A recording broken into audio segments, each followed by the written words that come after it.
नमस्कार, आपके साथ मैं हूं करुणा शंकर शर्मा और देखिए बड़ी खबर के साथ हम शुरुआत कर रहे हैं। मिडिल ईस्ट में एक और वॉर फ्रंट खुल गया है।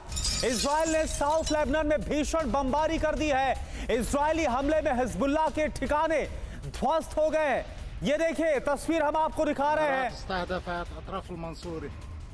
मिडिल ईस्ट में एक और वॉर फ्रंट खुलता हुआ साफ नजर आ रहा है।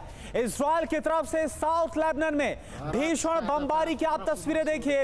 इजरायली हमले में हिजबुल्लाह के कई ठिकाने ध्वस्त हुए हैं। हिजबुल्लाह को इसमें काफी नुकसान पहुंचा है, जो जानकारी सामने आ रही है। और एक और बड़ी खबर, लेबनान के आसमान में दिखे इजरायली विमान। बेरूत के आसमान में दिखे इजरायली लड़ाकू विमान।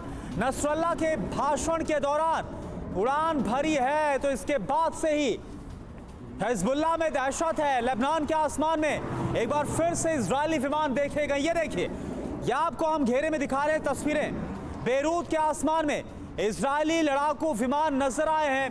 और बड़ी बात यह है कि हिजबुल्लाह चीफ नसरुल्लाह के भाषण के दौरान इजरायली विमानों ने उड़ान भरी है।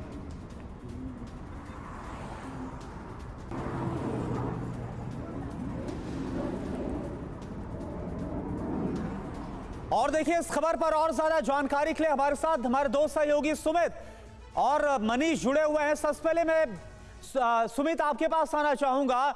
जिस तरह से तस्वीरें निकालकर सामने आ रही, हालांकि इससे पहले भी बेरूत के आसमान में उड़ान भरी गई थी इजरायली लड़ाकू विमानों की तरफ से, एक बार फिर से ये वाकया हुआ है। क्या इससे डिटेल निकल कर आ रही है, क्या मतलब हम समझे?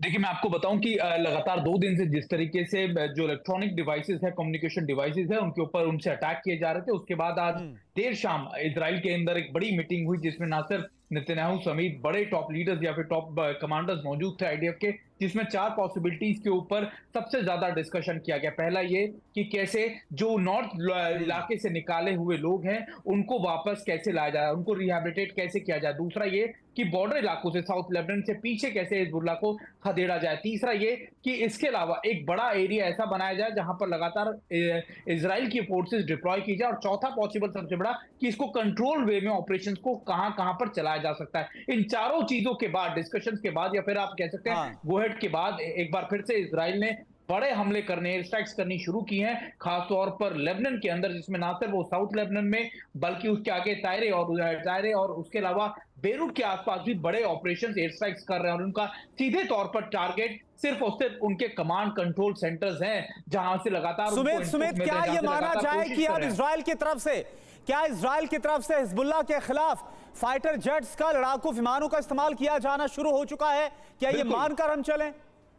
बिल्कुल बिल्कुल ऐसा नहीं है करुणा कि ये इस्तेमाल अभी हो रहा है। इस्तेमाल बहुत लंबे समय से इजराइल कर रहा है, लेकिन बहुत कैलकुलेटेड वे में। लेकिन अब ऐसा लगता है कि इजराइल ने मन बना लिया है कि फुल फ्लेज वॉर या फुल फ्लेज ऑपरेशंस में वो जाएगा। आप देखिए, पिछले 48 घंटे के अंदर मैं आपको बताऊं कि ना सिर्फ 126, 127 डिवीजन जो लगातार नॉर्थर्न इलाकों में तैनात थी, उसके अलावा 98 डिवीजन जो गाजा के अंदर ऑपरेशन कर रही थी, उसको वहां से निकालकर नॉर्दर्न बॉर्डर्स में डिप्लॉय किया गया। इसके अलावा 877 जो डिवीजन है, जो खासतौर पर काम करती है वेस्टर्न बैंक के अंदर, उसके भी कई ब्रिगेड, यानी उस डिवीजन से कई ब्रिगेड निकालकर नॉर्दर्न बॉर्डर्स पे भेज दिए गए। तो आप मान के चलिए कि इजराइल ये मन बना चुका है कि नॉर्दर्न बॉर्डर्स पे सबसे ज्यादा फोकस होगा, सबसे ज्यादा अटैक, सबसे ज्यादा जो एक्शन होगा वो सिर्फ और सिर्फ हिजबुल्लाह के खिलाफ होगा, क्योंकि हिजबुल्लाह एक बड़ा खतरा। बिल्कुल, यानी इसमें जो माना जा रहा था, समझा जा रहा था कि आखिर कब फुल फ्लेज वॉर शुरू होगी दोनों देशों के बीच में, क्या ये उसी के संकेत मिलते हुए नजर आ रहे हैं? एक और बड़ी खबर का रुख कर रहे हैं और उसके बाद मनीष मैं आपके पास आ रहा हूं। पेशेवर हमलों के बाद लेबनान सरकार की एडवाइजरी अगले 48 घंटे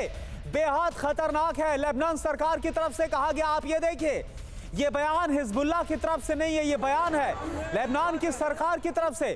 लेबनान की सरकार की तरफ से कहा गया है, पेशेवर जो धमाके हुए जिसमें 11 से ज्यादा लोगों की मौत हो गई, सैकड़ों की संख्या में लोग घायल हो गए, जो तस्वीर आपको हम दिखा रहे हैं। इसके बाद यह कह दिया गया है कि अगले 48 घंटे बेहद क्रूशियल है, बेहद खतरनाक है।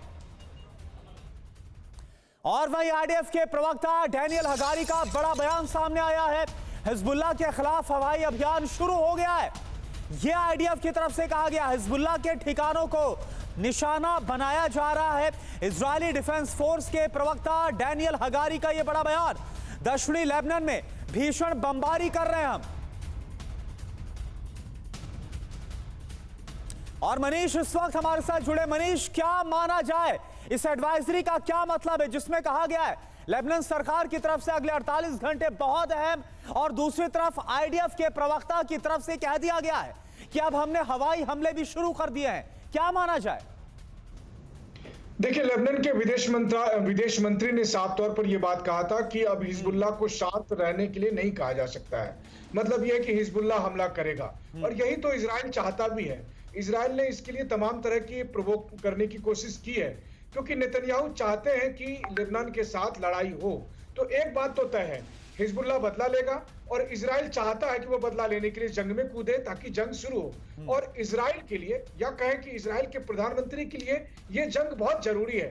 ऐसे वक्त में जब इजराइल ने, और देखिए जिस वक्त मैं आपसे बात कर रहा हूं एक बार फिर से अटैक शुरू हो गया, तो उसके जो इजराइल में रेड सायरन बज रहे हैं नॉर्थ इजराइल में, वो लगातार बजने शुरू हो गए। उसका नोटिफिकेशन मनीष, अगर मैं स्ट्रेट आपसे ये सवाल करूं, अगर मैं सीधे आपसे सवाल करूं, जो लेबनान सरकार की तरफ से कहा गया है कि अगले 48 घंटे बेहद खतरनाक है, बेहद क्रूशियल है, तो जिस फुल फ्लेजेड वॉर का हम यहां पर जिक्र कर रहे हैं, क्या ये इजराइल वर्सेस लेबनान के बीच में देखने को मिल सकती है अगले 48 घंटे में? देखिए, नसरुल्लाह ने यह कहा कि हम सरप्राइज अटैक करेंगे। अब ये सरप्राइज वो कब देना चाहते हैं ये तो नसरुल्लाह ही जानते हैं, लेकिन कहीं वो सरप्राइज ईरान की तरह तो नहीं होगा, क्योंकि इस्माइल हानिया पर जब अटैक हुआ, इस्माइल हानिया जब मारा गया, तो ईरान ने कहा कि हम सरप्राइज अटैक करेंगे और हम इजराइल को तबाह कर देंगे वगैरह वगैरह। लेकिन अब लगभग 1.5-2 महीने हो गए, अभी तक नहीं अटैक किया है। उसी तरह से नसरुल्लाह के साथ देखिए, हकीकत यह है कि बीते 48 घंटे में इजराइल की तरफ से जो डिवाइस अटैक किया गया है, पेजर में, मोबाइल में और दूसरे और डिवाइस में, उसकी वजह से अभी हिजबुल्लाह के एक एक व्यक्ति में खौफ है, क्योंकि उन्हें यह लगता है कि इस वक्त ना जाने कौन सी चीज ब्लास्ट कर जाए और जिसमें वो मारे जाएंगे। ऐसी स्थिति में मुझे लगता है कि आज की तारीख में वो अटैक करने के पहले तमाम चीजों को पुख्ता करना चाहते हैं, बहुत कुछ में बदलाव करना चाहते हैं। लेकिन हाँ, ये बात तय है कि वो अटैक कभी भी कर सकते हैं, वो 48 घंटे के भीतर भी कर सकते हैं, बाद में भी कर सकते हैं। लेकिन चूंकि दोनों पक्ष लड़ने के लिए आमदा है, और एक बड़ी बात यह है कि जो तीसरा पक्ष है, जो सबसे महत्वपूर्ण पक्ष है, वो है अमेरिका का। और अमेरिका के रक्षा मंत्री ने इसी जंग की आशंका को देखते हुए अपना विजिट कैंसिल कर दिया है। अगले हफ्ते वो इजराइल आने वाले थे, लेकिन अब अमेरिका को यह लगता है, पेंटागन को यह लगता है कि लेबनान और इजराइल के बीच जंग कभी भी शुरू हो सकती है, और इसीलिए अमेरिका के रक्षा मंत्री ने इजराइल का दौरा कैंसिल कर दिया है, जो कि वो अगले हफ्ते करने वाले थे। ठीक है, ये अपने आप में बहुत बड़ा इंडिकेशन है। मनीष